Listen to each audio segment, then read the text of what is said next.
Mini episode 1751 of the FDH Lounge is brought to you by Sportsology, delivering unconventional columns and webcasts about sports, TV, music, movies, and more. Follow them on the web at sportsology.com. The FDH Lounge. You'll want to schedule your life around it. A long time ago, on a gloomy, wet Cleveland spring night, two men stand alone amidst the late-night drizzle. Their voices echo across the vacant station parking lot as they debate the merits of the great American radio show that have been missing for far too long. On that night, an idea was born. That idea became the FDH Lounge.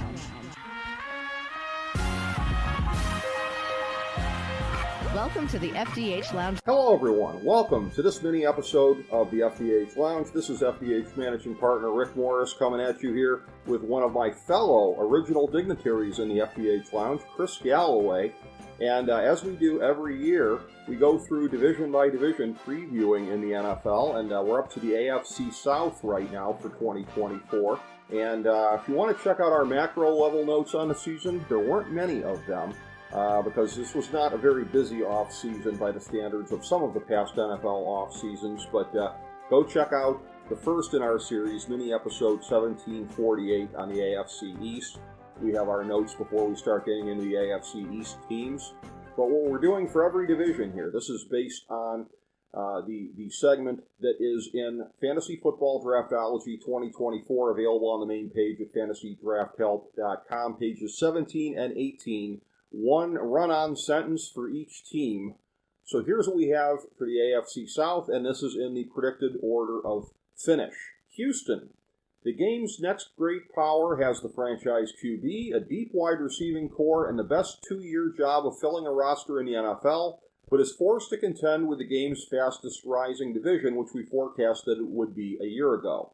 Jacksonville, a disappointing follow-up to their 2022 South title and a good first half to the next season, leaves the Jags in a bit of limbo with concerns on the offensive line and back seven. Indianapolis, the start of the Anthony Richardson era is encouraging, as is the level of coaching seen in 2023, but the team may end up having to win some shootouts with the state of the back seven. Tennessee, if Will Levis is somehow for real, although he probably isn't, then the Titans will challenge for the playoffs as early as this season, with the roster having been reinforced during a strong offseason, leaving the back seven as the weakest link. So, interesting that there's a number of teams thus far we've said this about with the back seven. Indianapolis and Tennessee right here, Baltimore in the AFC North. Perhaps this is a macro-level theme for the season, Chris, but I said this a year ago, and I think you at least somewhat kind of agreed with me that the AFC South was on the rise, and that rise, I think, is accelerating a year later.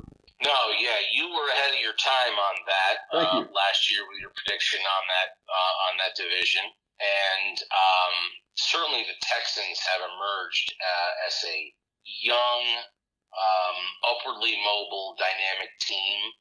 They really impressed last year on how strong they came on. And I think this year they have an opportunity to fit some new pieces in. Their front end of their schedule is a little weaker, so it gives them time to gel and, again, to continue to mature as a club because they are young before they get into their tougher stretches at the end. I have them winning the division with 11 wins. And, I just think that they are the best team right now, top to bottom in that division, especially with they did lose a couple pieces, but they did, picking up a guy like, Stephon Diggs, helps them be extra deep. Danielle Hunter, replacing Jonathan Grenard, was important. Re-signing Dalton Schultz was big for them. So I like their direction. I think they're going to win 11 games. I think they're going to win the division. Unless CJ Stroud, unless it strikes midnight and he turns into a pumpkin, he's showing himself to be the real deal. Yes, no question. And from there, again, some pretty good teams right behind them in the division here, too. I mean, there may be some questions, as I said, with Jacksonville. Indianapolis, this is the first we see Richardson, hopefully for his sake over a prolonged period of time, but some pretty good teams on their heels, I think, Chris. Yeah, I agree. I think Jacksonville's right there with probably 9 to 10 wins. I'm not sure where Vegas has them, but my guess is they're somewhere in that sort of 9.5 win guesstimate by Vegas. They've got a pretty good squad, a pretty favorable schedule. I think if they can get to week 12 or their bye at 6-6, they've got a chance to really finish strong. And then the Colts, I know there are some people thinking the Colts could win the division. I mean, there's some people really buying into them. I'm not there yet.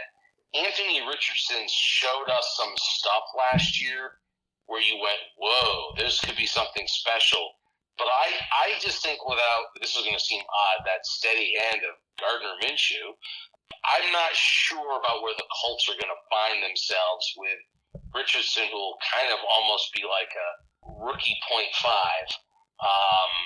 and still has to prove a lot in terms of throwing the football, et cetera. So I've got the Colts at 9-8, just over the Mendoza line, but just missing out on the playoffs. And I think that they will finish third in a nip and tuck with the Jaguars in that division. And then lastly, the Titans. I don't believe certainly not them this year. They've lost a lot of talent. They're not very good. New coaches, new system. There's not a lot of depth. I wasn't enamored with their draft, and I think they've got a lot to prove. So I've got them at like 6 wins. At like 6-11. They're going to show some stuff, but they don't have enough to compete. So they'll be pulling up the rear this year. I would agree with that. Like I said, I don't think Will Levis is going to turn out to be the answer. Although, similar to Bill Belichick. Remember my comp on him coming out in the draft was Paxton Lynch. Oh, wow. So he has already exceeded that. Okay, so yes. I'll give him that. And, I appreciate the man's love of mayonnaise. But I'm like you. I need to see it this year before I believe in Levis. Well, based on some of the amateur porn that was showing up on Twitter in the offseason, like Bill Belichick, he's winning off the field. So we must give him that. So, well, I'm glad I missed that. But, I just think as a quarterback, he still has a bunch to prove. Yeah. And so does Richardson. Richardson flashed more, but it was short, right? Yeah. So, again, we're all sort of like thinking like, he's going to come back, be healthy, and take 2 steps forward, and the Colts are going to be, well, I don't know that. So I think we all kind of need to temper expectations on him and the Colts in the same manner. Yes. And I guess you missed the day that Will Levis was trending on Twitter in the offseason. But looking at this division here, we've both got Houston winning it. We've both got them making the playoffs as divisional champion and being in position potentially to make some noise. And I have actually Indianapolis sneaking in as a wild card team. I've got them at 9-8 in a tie with a number of other teams, including Jacksonville, Miami, and the New York Jets. But I have Indianapolis getting the tiebreaker on that there. Because, again, there are generally, and I know that they're actually, because of what I'm about to say, they're somewhat of a popular sleeper pick.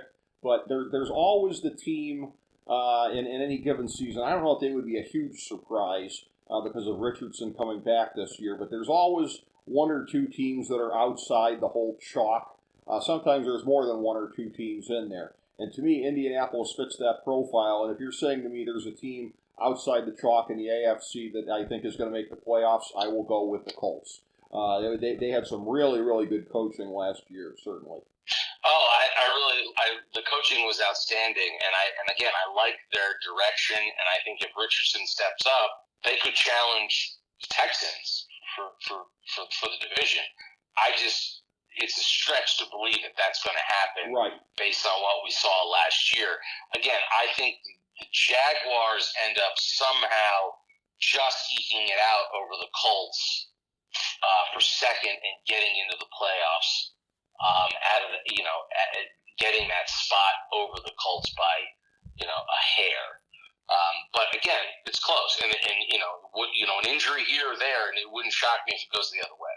Very possibly, yeah. And so a division that is only getting better, and I think a year from now probably going to be better still. So it's continuing to go in that direction, and perhaps at a certain point, the AFC North and the AFC South will be ships passing in the night. I think you could see that as soon as 2 years from now. Would you agree, Chris? I think that's going to happen this year. Oh, this year. I think top to bottom, the South is probably going to be a little better. Ooh, okay. Or at least equal-ish. Okay. And then next year, I would probably predict to rank the South better than the North. Okay. Because again, does Chase get re-signed in Cincinnati? Yes. Does Watson's flame out in Cleveland really happen, and therefore Cleveland is quarterbackless? Does the Fields, situation and Wilson prove, and Pittsburgh doesn't have a quarterback? I could see really quickly that the North gets supplanted by the South, as early as next year. Wow. Now, I have been leapfrogged, ladies and gentlemen. I am now the most bearish member of this combo on the AFC South. This is incredible. But no, there's nothing that you're saying that I really disagree with there. I think the division is certainly ascending, and the fact that Houston appears to be going up almost like a hot air balloon at this point at their rate of growth and rate of ascension, I think is fueling a lot of that. So an interesting year, and again, you heard it here first on this show, us guys telling you that the AFC South is going to be very, very impactful this year and moving forward. Thank you very much, Chris Galloway, for being a part of this one here, and thank you, everybody, for checking out our 2024 AFC South preview in the FDH Lounge.